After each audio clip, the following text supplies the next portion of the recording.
Shalom, selamat pagi, salam ngopi aja, ngobrol pagi sama Yesus. Kembali di dalam tanggal 1 Oktober 2020, saya kembali bertemu dengan Anda dengan topik-topik yang berbeda.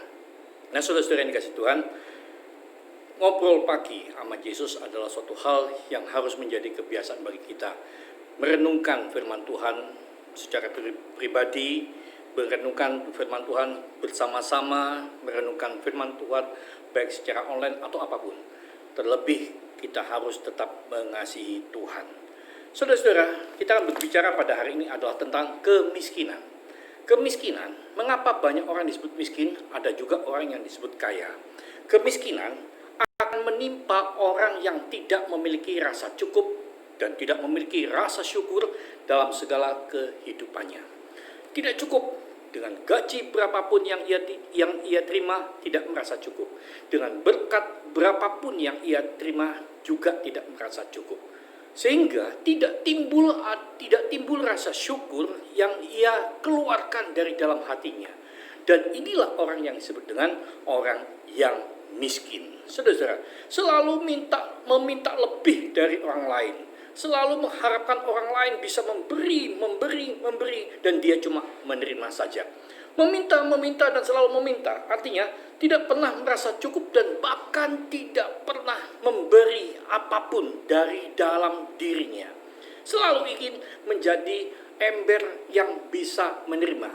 Tidak bisa menjadi ember yang meluap lalu juga bisa memberi. Nah, saudara-saudara yang dikasih Tuhan, kita harus memiliki rasa hidup yang kaya dalam Kristus, kaya dalam segala hal, kaya dalam segala berkat, kaya dalam ucapan syukur, kaya dalam hal memberi, dan kaya dalam segala keadaan. Sehingga kita ketika dalam keadaan apapun, kita mampu menghadapi segala hal. Kita mampu dengan kekayaan dari Tuhan, lalu kita bisa menjadi berkat yang luar biasa. Kisah Rasul dalam pasal yang 20 ayat yang ke-35 dikatakan demikian, dalam segala sesuatu telah kuberikan contoh kepada kamu, bahwa dengan bekerja, demikian kita harus membantu orang-orang yang lemah dan harus mengingat perkataan Tuhan Yesus. Sebab ia sendiri telah mengatakan adalah lebih berbahagia memberi daripada menerima. Sebab ia sendiri, yaitu Tuhan Yesus, telah mengatakan adalah lebih berbahagia memberi daripada menerima. Mengapa Rasul Paulus mengajarkan demikian? Mengapa rasul-rasul juga mengajarkan demikian? Dalam kisah-kisah rasul dan bahkan dalam Injil banyak dikatakan memberi. Karena kita adalah orang yang kaya dalam Kristus dan kita diminta oleh Tuhan memberi berkat, memberi pujian, memberi hormat, memberi apapun yang keluar dari sumber hati Kristus yang ada dalam hidup saya dan saudara. Saudara-saudara, orang akan condong ingin menerima saja daripada memberi. Mengapa? Karena mereka punya anggapan dengan menerima bisa mengumpulkan kekayaan. Tetapi dengan memberi tidak bisa mengumpulkan kekayaan. Tetapi Tuhan mengajarkan kepada kita hal yang terbalik. Dengan memberi dan penuh ucapan syukur, dengan memberi dalam kekayaan Kristus, kita akan bisa lebih kaya daripada siapapun. Nah, saudara, orang condong mengatakan kaya ketika dia tidak mau direndahkan. Misalkan, engkau ini gak punya apa-apa, dia akan berkata, aku punya, aku orang kaya. Tetapi dia akan tidak mengaku kaya ketika dia dimintai sesuatu dari dirinya. Dia akan selalu ketika dimintai sesuatu dari dirinya, dia akan berkata, aku gak punya apa-apa, jangan diminta. Saudara, ketika dia diminta bantuan, ketika dia diminta uang, ketika dia diminta pertolongan, dia akan selalu mempunyai banyak alasan menolak karena dia merasa tidak punya apa-apa. Tetapi ketika saudara, ketika dia dikatakan miskin, dia akan tersinggung. Dia akan mengatakan, aku kaya, aku punya kekayaan besar, jangan menghina aku. Nah, saudara, Orang yang demikian tidak mau, ya, tidak akan bisa mampu mempunyai kekayaan Kristus yang baik, tidak mampu mempunyai kekayaan Kristus yang luar biasa dalam hidupnya. Sebab itu, saudara, dia akan lebih suka mengambil hak orang lain. Dia akan sama seperti orang yang berhutang banyak kepada raja, lalu raja mengampuni ketika dia meminta belas kasihan. Saudara, di dalam cerita perumpamaan yang Tuhan Yesus sampaikan, saudara, dia mengatakan, istriku, kalau aku di penjara, bagaimana dengan istriku, bagaimana dengan anakku? Lalu raja mengampuni. Nah, akhirnya dia bersuka cita. Dia merasa kekayaannya akan tetap ada dalam hidupnya. Kekayaannya tidak diambil. Tetapi ketika dia bertemu dengan orang yang berhutang sedikit, dia memaki-maki, dia memaksa, dia memenjarakan orang itu, saudara. Nah, kekayaannya yang ada, kekayaan yang dia peroleh dari pengampunan raja, tiba-tiba menjadi suatu kemiskinan dalam hidupnya.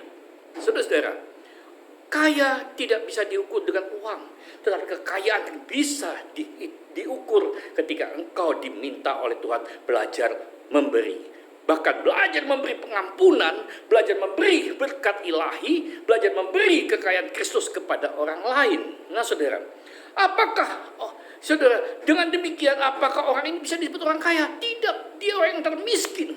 Akhirnya dia dipenjarakan oleh raja. Saudara, semula diampuni, kekayaannya hilang lenyap karena keserakahannya sendiri. Ya, dia ingin mengambil hak, dia ingin merampas hak orang lain untuk dirinya sendiri. Apakah kita bisa berbuat seperti demikian? Bisa, saudara-saudara. Banyak kali secara sengaja atau tidak sengaja kita berbuat seperti demikian. Yaitu, saudara, ketika kita tidak merasa cukup dengan apa yang kita punya. Kita tidak ada rasa syukur yang kita sampaikan kepada Tuhan dengan apa yang Tuhan berikan sebagai berkat untuk kita. Suka mengambil hak orang lain.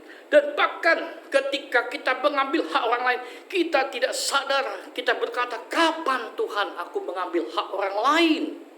Ya saudara, bisa saja ketika kita memaksakan orang lain untuk memberikan persembahan dengan alasan untuk Tuhan.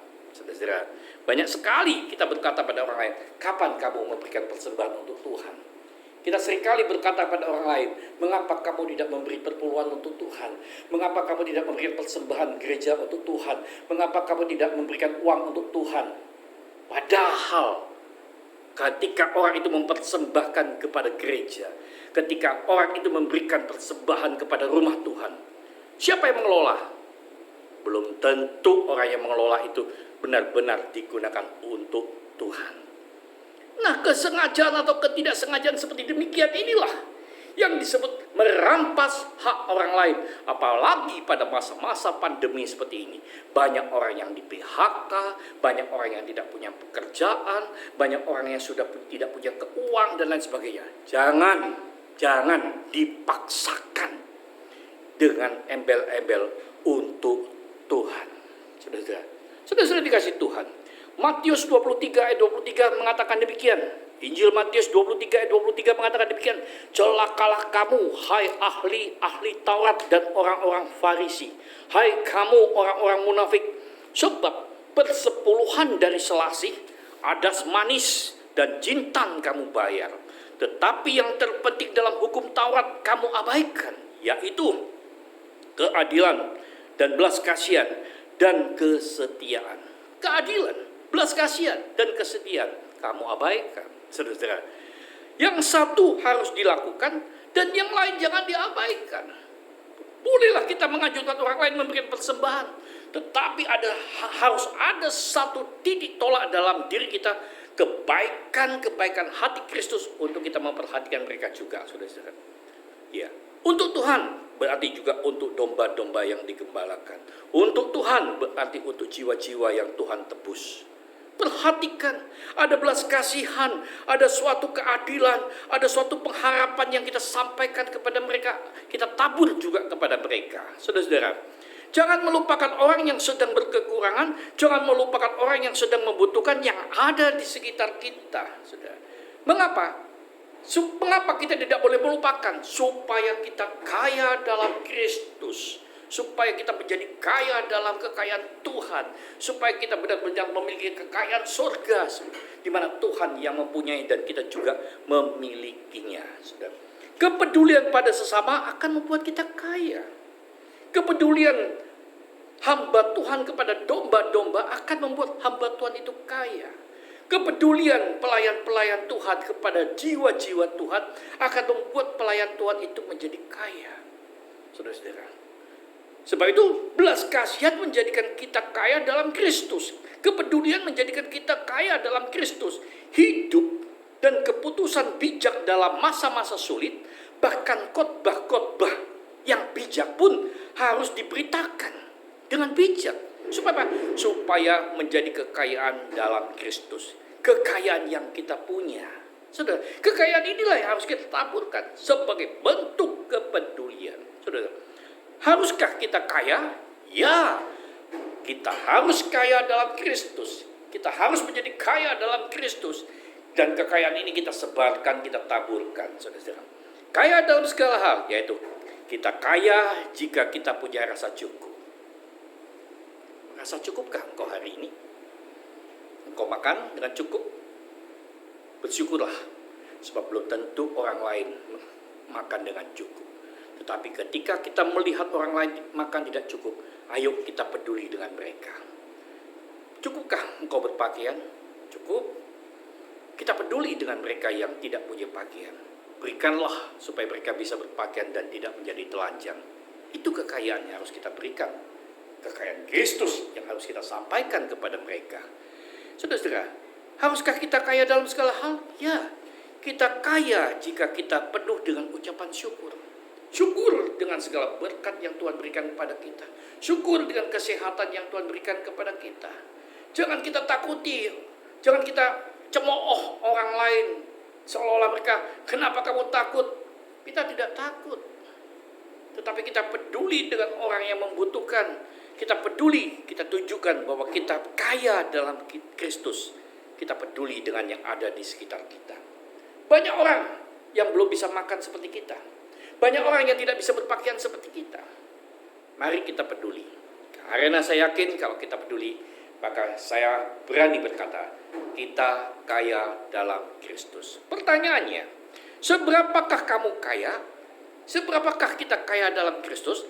Adalah, saudara, tergantung seberapakah kamu peduli dengan apa yang firman Tuhan katakan. Tergantung seberapa kamu peduli dengan apa yang firman Tuhan katakan. Yaitu, yang satu harus dilakukan, yang lain jangan diabaikan. Yang satu harus kamu lakukan, kesetiaan kepada Tuhan. Tapi yang lain jangan diabaikan, kepedulian kepada sesama. Itulah kekayaan yang konkret, saudara-saudara. Jadilah bijak dalam kekayaan Tuhan. Jadilah menjadi berkat dalam kekayaan Tuhan. Yaitu terbukti dari bagaimana kamu peduli kepada orang lain.